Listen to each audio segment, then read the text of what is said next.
तीनों सामाइन अस्सलाम वालेकुम। मैं हूं आपका मेजबान ज़ीशान। आज के इस मादी और डिजिटल दौर में जब हर तरफ दुनियावी चमक तमक और दौलत की अंधी दौड़ का गलबा है, हम कुरान मजीद के 25वें पारे के मरकजी पैगाम चमकती दुनिया में वही की रहनुमाई पर बात करेंगे। इस मौजू पर गहरी इल्मी गुफ्तगू के लिए हमारे साथ मौजूद हैं मुफ्ती मोहम्मद हसन साहब। मुफ्ती साहब, उम्मत मुस्लिमा की मौजूदा मादी और रूहानी हालत जार के हवाले से इस पारे में हमारे लिए क्या लायहा अमल है? वालेकुम अस्सलाम ज़ीशान।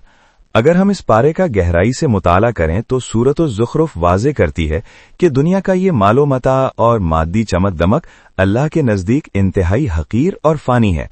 तारीख गवाह है कि फ़िरौन ने मिस्र की बादशाही और अपने महलात के नीचे बहती नहरों पर गुरूर किया और हज़रत मूसा अलैहिस्सलाम की सादगी का ये कहकर मजाक उड़ाया कि उनके पास सोने के कंगन क्यों नहीं।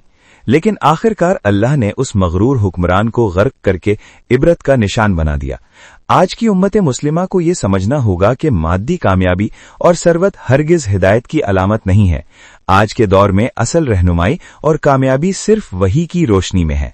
मुफ्ती साहब, आज का इंसान जिस तरह जदीदियत के नाम पर अपनी नफसानी ख्वाहिशात और मादर पिदर आज़ादी के पीछे भाग रहा है, इस पर कुरान हमें क्या शऊर देता है?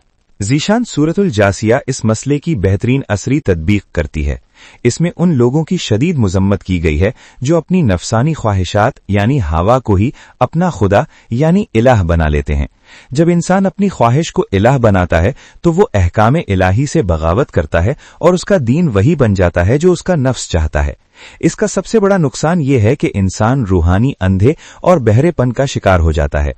अल्लाह उसके इल्म के बावजूद उसके दिल और कानों पर मुहर लगा देता है ताकि वो हक को न देख सके। नबी करीम सल्लल्लाहु अलैहि वसल्लम ने भी फरमाया है कि इंसान को हलाक करने वाली 3 चीजों में से एक ऐसी ख्वाहिश है जिसकी पैरवी की जाए। ताबई इमाम शाबी के मुताबिक हवा यानी नफसानी ख्वाहिश इंसान को सीधा जहन्नुम की आग में गिरा देती है। ये तो बहुत संगीन सूरत हाल है। तो फिर इस धोखा देती दुनिया में उम्मत मुस्लिमा और खास तौर पर हमारे नौजवानों के लिए बचाव का अमली लाहेअमल क्या है? इसका अमली लाहेअमल सूरत शूरा और जासिया में मौजूद है। पहला कदम यह है कि हम अहम और इज्तिमाई मामलात बाहमी मुशावरत यानी शूरा की बुनियाद पर तय करें। दूसरा कदम यह है कि हम कायनात की निशानियों पर अक्ल तदब्बुर करें ताकि इखलाकी जिम्मेदारी और आखिरत में हतमी जवाबदही यानी यौमुल फसल का यकीन पैदा हो। और सबसे अहम बात जो हजरत सहल बिन अब्दुल्ला अत-तुस्तरी रहमहुल्लाह ने फरमाई है कि तेरी ख्वाहिश ही तेरी बीमारी है और अगर तू इसकी मुखालिफत करे तो यही तेरी दवा है। उम्मत को चाहिए कि वो अपनी नफसानी ख्वाहिशात की मुखालिफत करे और खालिसतन वही की पैरवी और तकवा को अपना लायहा अमल बनाए, क्योंकि आखिरत का दायमी इनाम सिर्फ मुत्तकियों के लिए है। माशाअल्लाह मुफ्ती साहब, आपने बहुत खूबसूरती से वाज़ेह किया कि हकीकी कामयाबी ख्वाहिशात की गुलामी में नहीं